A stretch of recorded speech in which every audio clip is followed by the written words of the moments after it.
Looking rich and being rich are two completely different games. Because real rich comes down to adopting a set of habits that feel unsexy, but trust me, they are very practical. The best part is that they are not that hard to follow. And guess what? The habits I'm going to share with you won't just save you a ton, but they will make you richer. Welcome to my channel. If you have been here for a while, you know we talk about personal growth. And of course, we have to include personal finances. The habit we build around money, it's going to set you up for success. So if you're ready to take control of your money, let's get started. The first habit is straightforward. Cut out the unnecessary. It doesn't mean being frugal. It means being very wise about your money. For example, I don't believe that you need to buy a matcha, coffee, or any other specialty drinks every single day. I get it. It's a small pleasure and sweet treat and something to look forward to. But I don't think it's really about the drink itself. The reason why people line up for their daily coffee, it's because it has become a habit. Getting a morning coffee becomes part of their routine. Over time, part of their identity. When you do something every day, you start to feel like you need it. Now let's look at the numbers. Suppose a matcha costs $4 to $7 a pound, depending on where you live. When I was living in England, the cost of matcha was higher. A daily coffee or matcha between $4 to $7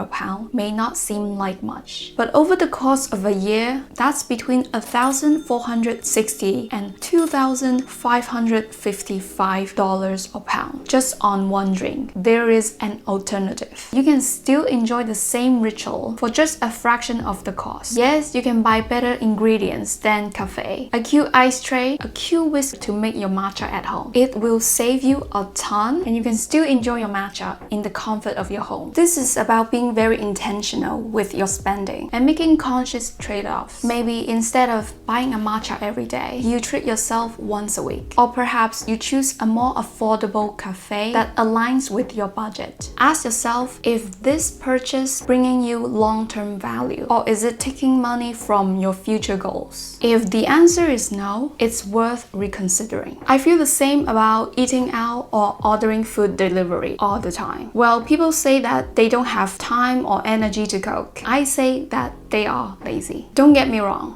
I'm not against eating out. I love eating out. If you eat out multiple times a week or a day, that's a lot. I'd be argued that it can become indulgent. And I feel strongly about this for more than one reason. The first is obvious. It adds up fast. If you buy lunch every day, a $10 or pound lunch becomes $70 a week, which is $3,650 a year. Making your own meals is not as hard as you think. In fact, once you give yourself the chance to try it and get into the habit of it, it becomes your life skill or even enjoyable part of your routine. Homemade meals are always so much cheaper and almost always healthier. You know exactly what goes into your food. You have to realize that life, at the end of the day, it's about choices. So make sure that choice create the result that you want to see. The next habit is for the girls. If it doesn't apply to you, feel free to skip this one. Being a girl is expensive. I mean, like, compared to men, there are so many things that we have to pay for in order to look and feel the best you do. Makeup, hair, clothes, our periods, beauty and lifestyle expenses. There's absolutely nothing wrong with wanting to feel and be our best. But also, it's not about stop caring yourself or stop treating yourself. True self-care, it's about making intentional, aligned choices rather than the ones that are costing you. For example,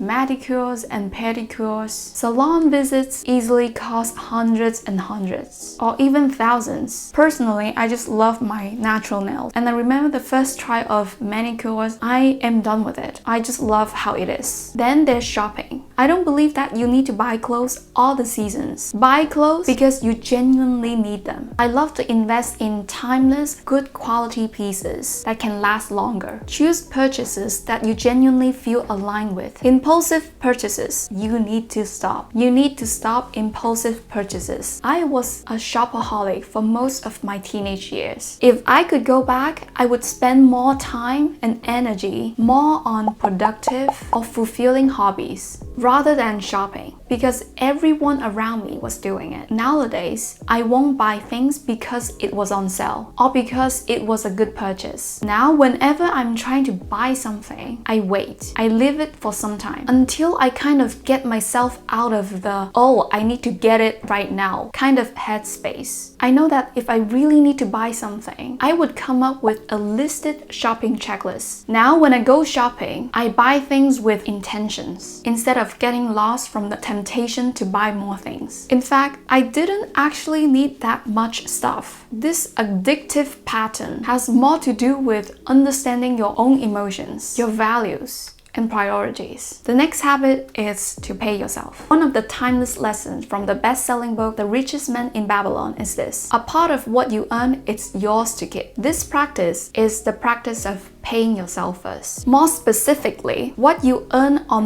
Monday is yours to keep. So it should go directly into a special account that you do not have easy access to, not even an ATM card account. This money should go directly into your financial freedom account. Some people will have fixed incomes and others will have variable income sources like business people. Whatever it might be the income, a part of your income is put aside to make some investment in passive incomes. The next habit is making conscious spending decisions. Buy the item that you really believe in and within the budget that you can afford. This applies to everything, whether that's investing, skincare products, makeup, clothes, apps, and subscriptions, etc., etc. If a friend is unable to pay their bills at a restaurant, hold up. I personally don't take that expenses on myself unless I have planned for it and that is within my budget. What I learned is that clear boundaries with money are required. For example, I give myself a specific amount of money to spend, in which I'm free to spend on whatever I want. Whether that's eating out, buying things that I want, or treating myself. But I learned to say no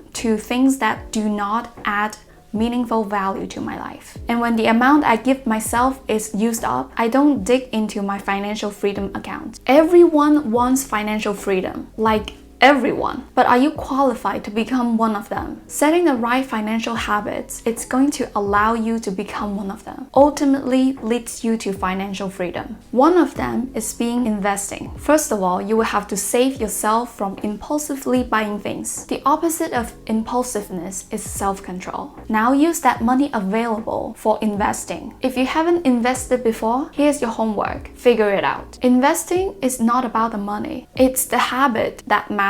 People say, I don't have enough money to invest. But then, how much is enough? To make investing much easier, the next habit is to automate your money. This is what it means. As soon as you get paid, have a fixed percentage or amount sent directly into your saving accounts or investing account. Very straightforward. You can set up an automatic transfer with your bank. After that, everything runs on its own. You don't even have to think about it. This way, your wealth is happening automatically because you have set up the right conditions and right systems. While the next one, I personally think that rather than unsexy, is quite a sexy habit. It's to mind your own business, to mind your schedules and priorities, not minding other people's businesses. Just mind your business. It means having a vision. Having a vision is a spiritual process of creations, the creation of abundance. Rich people know that having the habit of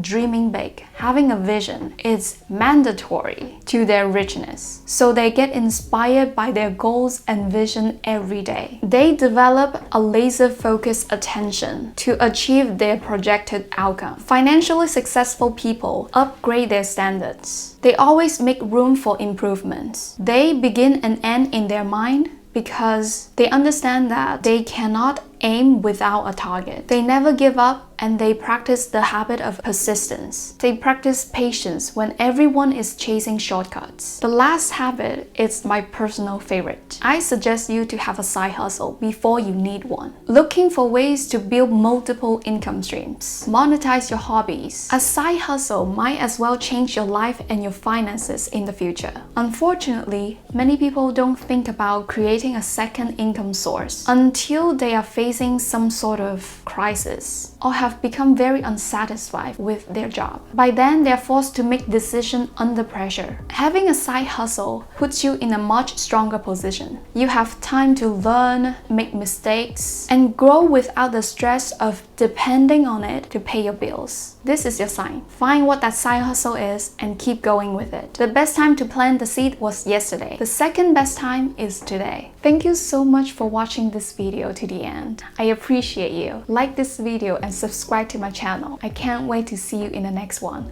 Bye!